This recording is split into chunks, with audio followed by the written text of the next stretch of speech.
It's time to accelerate. Hi, I'm your host, Andy Paul. Join me as I host conversations with the leading experts in sales, marketing, sales automation, sales process, leadership, management, training, coaching, any resource that I believe to help you accelerate the growth of your sales, your business, and most importantly, you. Hello, and welcome to Accelerate. I am looking forward to talk with my guest today. Joining me is Molly Fletcher. She's CEO of the Molly Fletcher Company. She's a speaker, a coach, and author of 3 books, A Winner's Guide to Negotiating, The Business of Being the Best, and The 5 Best Tools to Find Your Dream Career. And before starting her company, she was president of client representation for sports and entertainment agency CSE, where she spent 2 decades as one of the world's only female sports agents. So hailed as the female Jerry Maguire by CNN. That's an interesting title. She recruited and represented hundreds of sports' biggest names, including Hall of Fame pitcher John Smoltz, PGA Tour golfer Matt Kuchar, broadcaster Aaron Andrews, and basketball championship coaches Tom Izzo of Michigan State and Doc Rivers, now with LA Clippers. So Molly, welcome to Accelerate. Absolutely. It's a pleasure to be with you. So if in case I left anything out, take a minute to introduce yourself. So how'd you get your start as an agent? Well, it's kind of a great story, but I'll shorten it up for you. But I graduated from Michigan State in 1993, and I had played tennis there. Hence the Tom Izzo connection. Correct. When I started a college coaching division, I had to go get my guy, right? So I packed up my Honda Accord with $2,000 and moved to Atlanta to try to find a job in sports. And was just fortunate enough and thankful enough to I had this philosophy always that when you ask for advice, you get a job, and when you ask for a job, you get advice. And so that was my philosophy. And I got down to Atlanta and met with a lot of people who gave me advice. And through those sort of advice meetings, it took about a year. And then I got in front of a wonderful gentleman who was kind enough to hire me. And I started doing kind of marketing and endorsement deals. And then after a couple months, I said, gosh, let's go recruit these guys. There's all these athletes in Atlanta. And, and so I began to really go hang out at Georgia Tech baseball fields and Georgia golf courses and built relationships with coaches and scouts and, began to build a client representation division for us. And we signed about 300 guys over 15, 20 years. So it was awesome. So did you have a Jerry Maguire moment, like, show me the money type scene? The best moment is John Smoltz, who's a wonderful human being, a great guy. Smoltz, he was candidly making fun of that whole thing, and he went and got like a big suitcase and put all these sort of pretend chocolate coins in it and came riggering down the hallway one day, saying, show me the money. He's a big practical joker. But the truth is we had, fortunately, wonderful athletes, good people. And so I didn't have too many of those kind of moments, thankfully. So what was the impetus to start your own company? Well, I wrote my first book and people started asking me to speak. And so I would go speak at colleges and different things, and I enjoyed it. And then I wrote another one and it did real well. And then companies started asking me to speak. And so then I started speaking and I was finding, gosh, I really like this. I feel like there's really just a gigantic metaphor here between sports and business. And I feel like this content can help business people get even better. And sort of using that metaphor of sports is what I do. And my passion is sort of how do we build and manage relationships? How do we connect, not just communicate? And also human performance, peak performance. And at the core, that was what I did as an agent, right? I mean, it was watching and supporting these guys and gals in a really short window of time as professional athletes or as broadcasters or coaches. And then it was also a business where there's more agents than there are athletes to even represent. So it's intensely competitive. So engagement, connection, relationships is paramount to somebody's ability to win and be successful. So and then I would start speaking and I thought, gosh, how much can you really change somebody in an hour and impact them? I mean, you can absolutely. And everybody in an audience walks away with 2 or 3 or 5 nuggets, but how do you keep that energy going and how do you keep that content infused in their life? And then I started e-learning content as an extension of our speaking, and the coaching evolved naturally. And so it's just, I believe when you listen to your heart and you listen to the market, you just sort of can't go wrong. And that's what I've done. I wish I could say that there was this, incredibly strategic, orchestrated plan, but I truly just sort of looked at and took advantage of gaps in the marketplace and tried to add value. And it's just evolved and grown that way. So it's been awesome. So a question for you, which is one sort of intrigues me, and it's sort of triggered by some things I was reading that you had written, is, so what is the difference between selling and negotiating? Wow, that's an awesome question. Well, negotiation to me is about really building a relationship and finding common ground and, sort of setting the stage and having the courage to create a pause, having the courage to ask for what you want after you've built common ground. So, and to me, selling, depending on the kind of selling that you're doing, but I'm a big believer in relational based selling, right? Mm-hmm. Not transactional mindset selling. And so the truth is they're very, very similar. I mean, I think when we think about negotiation, if we want to negotiate with somebody more than once, the relationship piece is imperative. And I think if we want to sell and build great relationships, the relationship piece is imperative. So I think in many ways, and I talked about it a lot in my third book, which is A Winner's Guide to Negotiating. And, it's a 5-step process. And it is absolutely about how do we get ourselves on the same side of the table. So I'm a big fan of sort of telling, not selling. And, really using the we word inside of those conversations and putting yourself on the same side of the table and connecting, because that's what people want. I mean, we live in a competitive environment, in a competitive world. People want to work with people. They want to do deals with people that they like. Right. Know, like, and trust, right? Bob Burg says in his book. So, correct. So I get, to me, selling and negotiating are part of the same sequence, but it's sort of sequential. You have to sell before you can negotiate. Yes, but I also think you've got to find common ground before you can negotiate, Yeah, to me, that's the selling, right? I mean, if you don't have that common ground, that common vision, what are you negotiating about? Right, and to your point, too, I think inside of selling and inside of negotiation, it's about sort of getting in their head and their heart and saying, what are they worried about? What do they need? What are their gaps? When we would negotiate a contract for a ball player, I would want to get really, really clear on what's that GM worried about? Who does he have on the free agent market he can go get for less or for more? Who does he have in the minor league system that he could call up? Who can he trade for? So those were the kinds of things. And the more that when we're selling or when we're negotiating deals, the more that we can drop our head and our heart literally into the seat of the person we're dealing with, I think the more effective that we can be. Yeah, you're problem solving. Absolutely. Yeah, I refer to this quote all the time from Jeff Bezos. I have it in my latest book, Amp Up Your Sales, which is which I thought encapsulated sales and I think to some extent negotiation extremely well, which he said, we don't make money when we sell things. We make money when we help people make purchase decisions. I love that. Right? That's fantastic. It's all about being in service. Absolutely. Even negotiating is in service. And people think about it being adversarial, but you're really negotiating to help them. Right. And I think, when we, again, right, and particularly, sometimes I would see agents that would come at it at the mindset that, to try to win. And I don't think it's about winning. I think it's about recognizing what is their gaps, how can I help them fill it, and how can I, to your point, serve them so that they can do what they do even better because of what I'm providing to them. Exactly. So when people are in this process of sales, one of the topics I want to talk about with you today is confidence, right? When you were entering negotiations, if you were lacking confidence, then your motivation was going to be low and is really going to, I'm sure that the person on the other side of the table could really sense that.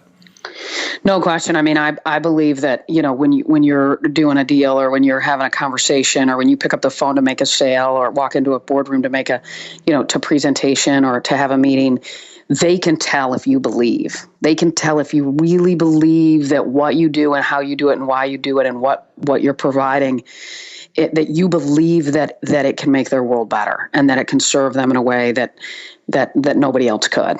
And when I speak, and I speak 60, 70 times a year, I talk about it all the time. But you absolutely have to get your mindset right when you walk in the door, or when you pick up the phone, because they can tell. They can absolutely tell if you believe. Yeah, and we're human, and we all go through ups and downs. So you've written something recently about how to rebuild your confidence, and I sort of wanted to go through that because I thought it was a great series of steps for people to sort of think about in terms of how they build their confidence. And you sort of start talking about having a confidence toolbox. So, what is that? Well, I mean, I think you've got to have, it's sort of a little brain spa of sorts, right? That you can turn to and that can ignite you and can unlock kind of your why a little bit. So, we're going to have tough calls and tough meetings and tough moments, and we're going to get no. And Butch Harmon, who's an amazing golf teacher out on the PGA Tour, told me once, he said the difference between, the guys and gals out there that are, the best and winning and holding trophies over their head is their ability to recover from adversity faster than everybody else. And I think the way that we recover is by reminding ourselves why we do what we do and that we're good at what we do. So, it can be a folder on your computer that you peek at that's great emails from customers and clients that have thanked you for what you've done. It can be a email that somebody sent you that sort of thanked you or reminded you of the position that you've put them in their life. When I speak to financial advisors, it could be a letter or a note from a client. And it can also be content from books. I have just an endless list of books, and I'll pick up periodically, different ones and open to the pages that I've dog-eared and read those. And they just sort of, it's just like lighting a match inside of your soul, inside of your heart. And I think it just helps unlock the belief that we all have in ourselves so that we can go do what we do. Okay. Well, but everybody has different stuff. So things you talk about, I'm sorry to go through them, the 5 things, but I thought let's start with the personal mission statement. And this is what I found really interesting because we're used to having corporate mission statements and so on, but this is, taking it down to a real personal level. Right. I mean, I think, we all have, mission and mission statements posted on our walls when we walk into our offices and things like that. But, do we have mission statements for ourselves? Do we have mission statements for our families? The relationships in our lives that, in my opinion, matter most. And so, I believe you've got to pull back and ask yourself, like, why am I here? And what does success look like for me personally? And then I think what that personal mission statement does is it creates bumper pads for you in your life, in conversations, in challenging situations, in opportunities. And that can help you stay centered, help you stay locked in, and help you stay clear on what to say yes to, what to say no to, and how to deal with tough stuff that comes your way and how to navigate those things. So to me, they're just bumper pads that keep you locked in and keep you centered. A mission statement is. Yeah, in there you use the words unloading your old story and writing a new one. Right. And so we all have baggage you're saying we have to get rid of in order to really have clarity on what our mission statement is. Yeah, absolutely. So I think you've got to stop and say, okay, so if my mission statement is this, what's keeping me from living up to this each and every moment of the day? What's blocking that? And usually there's something, maybe it's from our childhood or whatever it might be, but it's something that's blocking us from really being able to behave and execute and live inside of that mission statement consistently. And so you've got to spend some time on that, right? I mean, that takes work. It can take you a night, it can take you a week, it can take years. But I think it's important to really say, what's blocking me from being my very best self, which at the core is hopefully your mission statement. And then whatever that is, saying, okay, that's what I've been telling myself as it relates to why I can't behave and execute at the highest level based on my mission statement.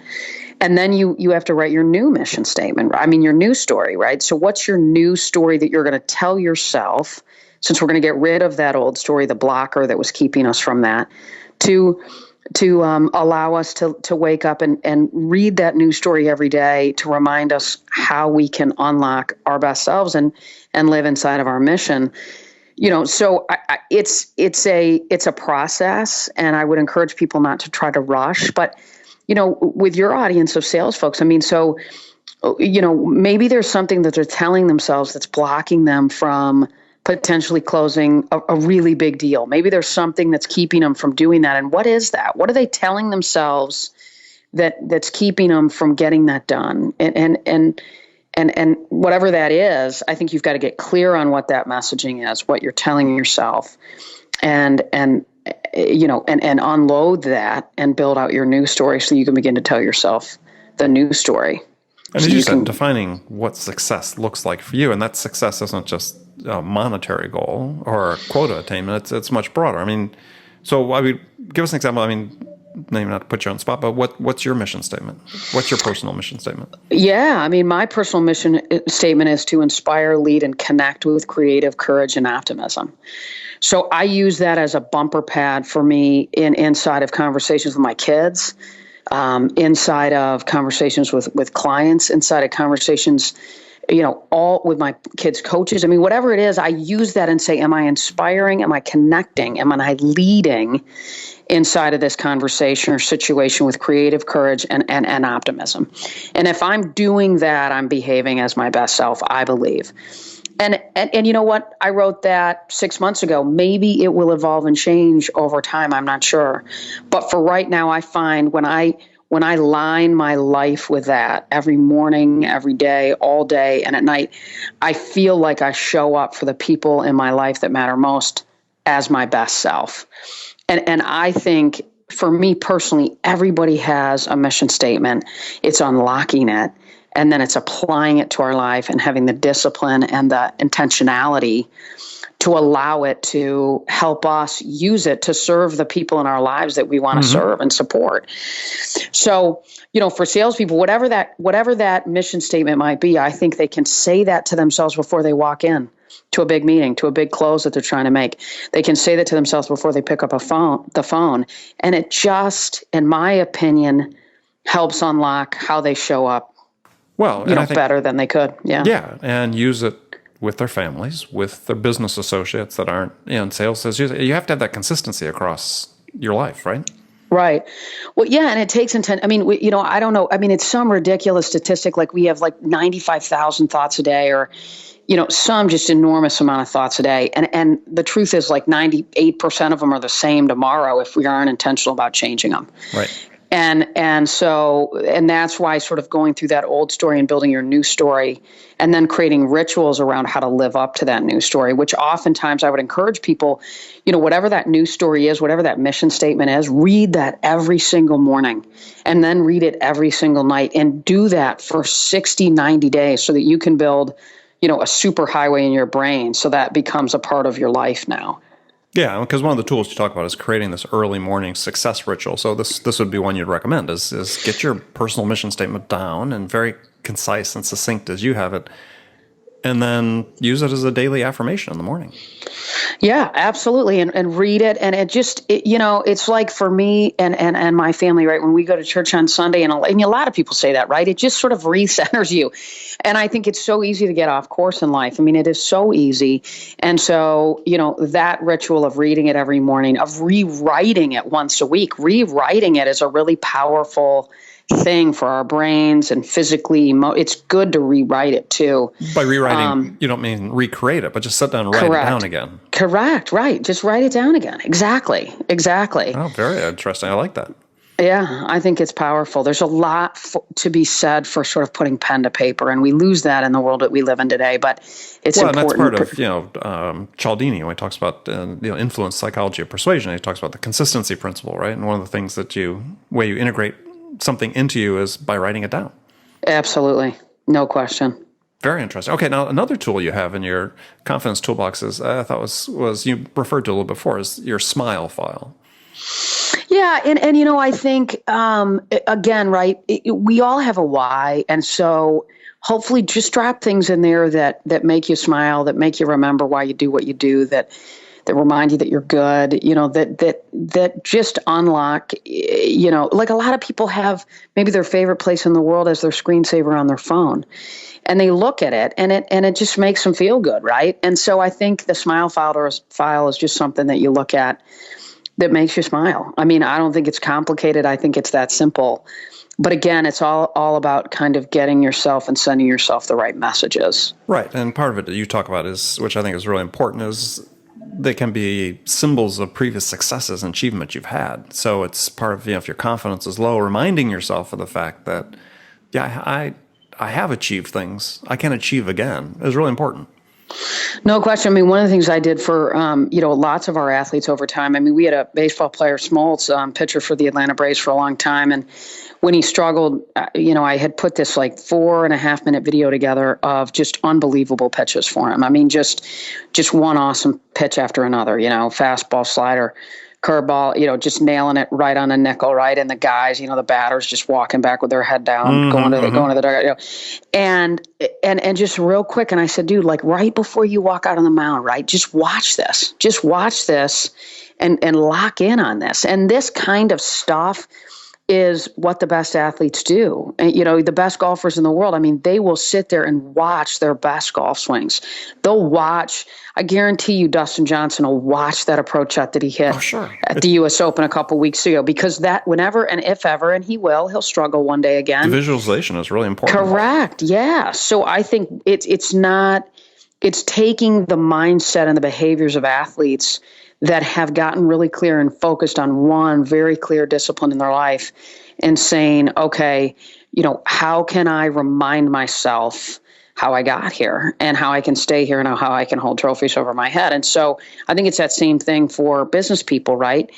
Save some of that stuff. Look at it, because it'll inspire you and it'll unlock your best self. Another source of inspiration you referred to earlier is books or writings that, quotes or something that have inspired you. Yeah, I mean, I have all kinds of stuff like that I peek at and that I have a file of, and you some days you need one, some days you need another. I think all those things are good, and again, right? I mean, you see, golfers have stuff on their wrists, or they have something on their bag, or baseball players have all this kind of stuff in their locker, in the clubhouse. I mean, in their And it's that same stuff. And to me, it's about what we tell ourselves. And it's Carol Dweck's book, Mindset. I mean, to me, is an awesome book. And it's that simple, right? I mean, do you have a growth mindset or a fixed mindset? And if you have a growth mindset, you're doing things like this so that you can continue to evolve and grow. So what inspires you? Well, I mean, my why is to lead and inspire and connect. And I think my why around that is that I really believe that every single person in this world has a gift, and they have something that they are passionate about. And sadly, we live in a world where I think I read a Gallup poll that, like 87% or 70, I can't remember the percentage, but it was a large number, well over 60% of people do not and are not engaged in their work. And that breaks my heart, because we work a lot, and we all have a gift. And I think it's having the courage to do some of these things, to take the time to pull back and to get clear on how you show up as your best self, what your personal mission statement is, and then having the courage to take the risk potentially to go do that. For me personally, I absolutely love being an agent, and it was awesome. I mean, it was just awesome. But when I started speaking, I went, actually, this is what I'm supposed to be doing. This is really where I need to be, is delivering content against my years as an agent that can help people be their best. And as much as I was in my zone as an agent, I am so much more in it now. Mm-hmm. And so I challenge and I encourage people to take the time to pull back and say, how do I show up as my best self? And what is my mission statement? And what's keeping me from getting there? And what am I going to tell myself every day and create the rituals that I need so that I can show up as my best self? And then say, okay, now what's at risk for me to make a change? And it is so hard, and I get it, right? There's a guy listening to this show going, hey, Molly, it sounds great, but I make $200,000 a year. I have 3 kids in private schools. My wife doesn't work, and I absolutely hate my job. So tell me what to do. And I think that's when you've got to say, what's at risk to make a change, and what's at risk for you to wake up every day and be fully engaged in the work that you do and the life that you lead. And maybe that means some short-term challenges.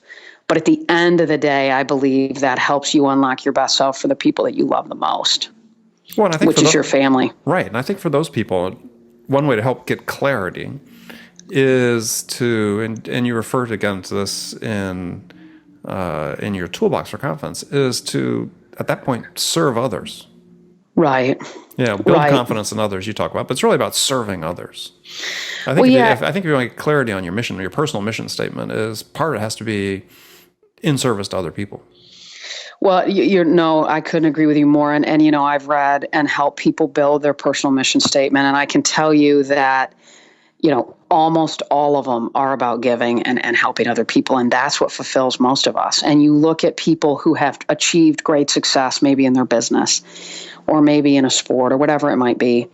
And the truth is, getting to number one isn't usually enough. It's never enough. They're still not full. And because it can't be just about you. That's not enough. It's just never been enough for people. And I could just go on and on about, CEOs and executives that I've met that have, they've rolled up their company and sold it for $50 million, but their marriage broke up and they lost their kids and they're miserable. And yeah, they've got $25 million in the bank, but they're not happy. So was it worth it? And so, and can you have it all? Absolutely. Right. But you've got to be intentional about how you're doing it. Very interesting. So I'm going to move just briefly into the last segment of the show. I've got some questions I ask all my guests. And the first one is, when you, Molly, are out selling your services, what's your most powerful sales attribute? Stories. I just tell stories. And when I was an agent, if I was sitting in front of a golfer, I could tell them what I was going to do for them. But what was even more effective was to tell a story about somebody that's very similar to them, where we had done something that potentially they want to do. Mm-hmm. I think it's saying to yourself, what are the 5, what are the 7, what are the 3 things that make you as a salesperson or your product different? And how can you take that and wrap a story around it about how that showed up and how you did that for another client. And that to me is so much more effective. It's like when you interview a young person and they say to you, man, I just work so hard. I work harder than everybody else. I mean, I am just a go-getter. I work so hard. Or if they tell you about, last week I had a teammate who, needed to pack boxes and we had to get them out, and I stayed at the office till 2:30 in the morning with them, just getting them all boxed up and getting them out. That resonates so much more because it's real. Stories to me are incredibly powerful. Yeah, so it raises an interesting question. So how do we, and especially in the scenario you talked about, because, I think back to, I've done hundreds and hundreds of sales interviews, interviewing potential sales candidates over the years. And yeah, I'm trying to think back. Did anyone ever really use a story? Maybe there was 1 or 2, but it doesn't really stand out. So how do you get people to have that storytelling mindset? Well, I think you've got to stop and say, sort of like I said, I think you've got to stop and say, what are the 2 or 3 things that make you or your product different? And then you've got to wrap a story around it. So I'll give you an example. As an agent, I would say, what made us different was our reputation. We had a great reputation. Another thing that made us different was our relationships. So instead of me saying that to a prospect, I would tell them a story about how I had hamburgers and French fries with a general manager who never eats with an agent, but he wanted to have dinner, when he ran into me at a restaurant, and how we spent an hour and a half just shooting it and talking and connecting. Mm-hmm. And so you can tell you're about relationships, you can tell you're about reputation, or you can tell a story that brings it to life. So that would be an example. So I think you've got to take the time to say, what are those 3, what are those 7, what are those 15 things that you talk about when you make a sale? And then you've got to pull back and say, okay, I'm gonna think back in my career and I'm gonna capture stories that bring those things to life. Love it. Great. So next question is, who's your business role model? When you started your company, who is your business role model? Wow. I leaned on lots of different people for different things. So I leaned on a lot of different speakers for support there. I leaned on, content providers that were delivering e-learning content for that space. Mm-hmm. I leaned on lots of different writers that were awesome that helped me from a, writing perspective. So, my philosophy on sort of mentors and things like that is that they're everywhere. I mean, you could run into one in the oddest places, but I think it's about stopping and having the courage to be vulnerable. It's about, not being afraid to ask for advice, not being afraid to ask for support, and recognize that those people can be all around you. And there are different verticals inside of every business, and you probably have people inside of those verticals in other maybe it's other industries or in other spaces that you can lean on. So there wasn't ever one person. There was dozens. And I still have that kind of support. I'm in an organization called YPO where I can lean on my forum for support. Right. Yeah, and so they are from all kinds of different industries, and I lean on those guys for support and advice. And some of them are in just totally different industries and totally different spaces, but I find I get great stuff from them as well. Okay. So what's one book you'd recommend everybody in sales should read? Not a sales book necessarily, but one book that's, inspired you that you think would work for salespeople. Yeah, so I love Patrick Lencioni's work, and I love all his books. And, one of the kind of sales books that he wrote is called Get Naked. And it's not what you think, right? It's a book about business development. It's a book about sales, and it's awesome. It's a great book. All his stuff is a fable. He's got a couple that aren't, but most of his books are fables. And you can read it in an hour on a flight, and it's awesome. It's a great book called Get Naked by Patrick Lencioni. Okay. It's going on the list. Excellent. All right. Last question for you is what music's on your playlist these days? Well, you know what? I'm up here in northern Michigan with my family, and tonight we're going to see the Indigo Girls. They're here playing in northern Michigan, so they're on my short list because I'm about 2 hours from that deal. But gosh, I'm a big country music fan, right? So, all today's country. Darius Rucker, Antebellum. It's funny how Darius Rucker is country these days. I know, right? Right. But all those kind of awesome, country singers. That's one of my husband and I's favorite thing in the world to do is to go to concerts, particularly country music concerts, and just sort of get away and escape and listen to some good music. Well, excellent. Well, great. Well, I want to thank you for being my guest today. So, Molly, tell people how they can find out more about you. Yeah, so mollyfletcher.com, and then my Twitter handle is @mollyfletcher, and, of course, I'm LinkedIn, Facebook, Instagram, all that stuff, and it's all really under my name, Molly Fletcher. Excellent. Okay. Well, again, thanks for being on the show. And remember, friends, make it a part of your day every day to deliberately learn something new to help you accelerate your success. And an easy way to do that is to make this podcast Accelerate a part of your daily routine. Listen on your commute, in the gym, or as part of your morning sales meeting. That way you won't miss any of my conversations with top business experts like my guest today, Molly Fletcher, who shared her expertise about how to accelerate the growth of your business. So thanks for joining me. Until next time, this is Andy Paul. Good selling, everyone. Thanks for listening to the show. If you like what you heard and want to make sure you don't miss any upcoming episodes, please subscribe to this podcast on iTunes or Stitcher.com. For more information about today's guest, visit my website at andypaul.com.